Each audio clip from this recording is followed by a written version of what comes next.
प्रिय विद्यार्थियों, आज हम लोग आपके 11वें पाठ 2 लघु कथाएं में के अंतर्गत मौन कहानी पढ़ने चल रहे हैं, जिसे त्रिलोक सिंह ठकुरेला जी ने लिखा है। सर्वप्रथम लेखक परिचय देख लेते हैं। त्रिलोक सिंह ठकुराला का जन्म 1966 में हुआ था। इन्होंने कुंडलियाँ छंद के विकास के लिए अद्वितीय कार्य किया। इनकी प्रमुख रचनाएं नया सवेरा, काव्यगंधा, आधुनिक हिंदी लघु कथाएं, कुंडलिया छंद के 7 हस्ताक्षर, कुंडलिया कानन, कुंडलिया संचयन, समसामयिक हिंदी लघु कथाएं, कुंडलिया छंद के नए शिखर आदि का संपादन किया हुआ है। मौन कहानी का सारांश देखते हैं। रघुराज सिंह के बेटे का ब्याह होने वाला है। लड़की एक सुसंस्कृत परिवार की है। दोनों परिवार एक दूसरे से पूरी तरह संतुष्ट हैं। लड़के वालों की कोई मांग भी नहीं है। बस लड़के के पिता चाहते हैं कि लड़की ऐसी हो जो परिवार में बंटवारा ना कराए। बातों बातों में पता चलता है कि लड़के के पिता 3 भाई हैं। तब लड़के के पिता उससे पूछते हैं कि इस शुभ अवसर पर आपके भाइयों में से कोई आया नहीं, उनके परिवार का भी कोई नहीं दिखाई दे रहा है। तब रघुराज सिंह बताते हैं कि हमारी उनसे बोलचाल बंद है। अचानक वहाँ खामोशी छा जाती है। प्रश्न और उत्तर दोनों मौन हो जाते हैं। यहीं पर कहानी समाप्त हो जाती है। बच्चों, यहाँ लेखक ने हमें ये बताने की कोशिश की है कि हम लोगों से उम्मीद तो बहुत करते हैं, परंतु स्वयं इसका पालन नहीं करते।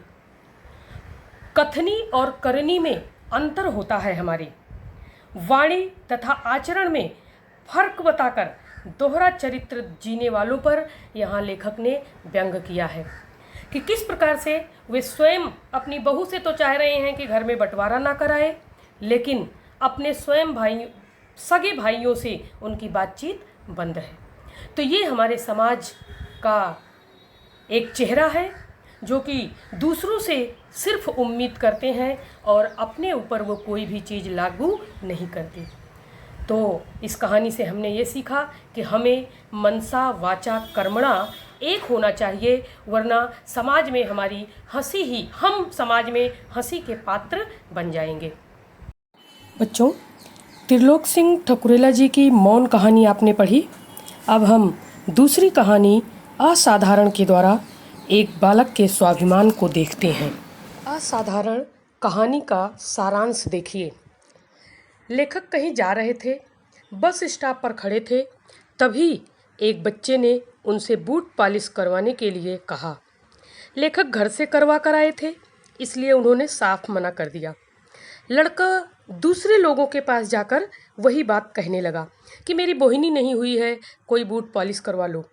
लेखक ने देखा कि एक सज्जन के पास जब वो गया तो उस सज्जन ने कहा कि मुझे पॉलिश नहीं करवानी, लेकिन तुम 5 रुपए ले लो, तुम्हारी बोहनी नहीं हुई है। पॉलिश करने वाले लड़के ने साफ मना कर दिया कि मैं बिना काम के पैसे नहीं लेता, मैं भिखारी नहीं हूँ साहब।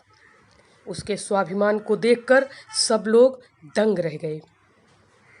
प्यारे बच्चों, व्यक्ति के जीवन की सफलता का मूल मंत्र उसका श्रम है। अगर हम चाहें तो श्रम करके अपने स्वाभिमान को जीवित रख सकते हैं। दुनिया में कोई भी काम न छोटा होता है न बड़ा। कर्म के प्रति व्यक्ति की भावना ही उसे महान तथा छोटी बना देती है।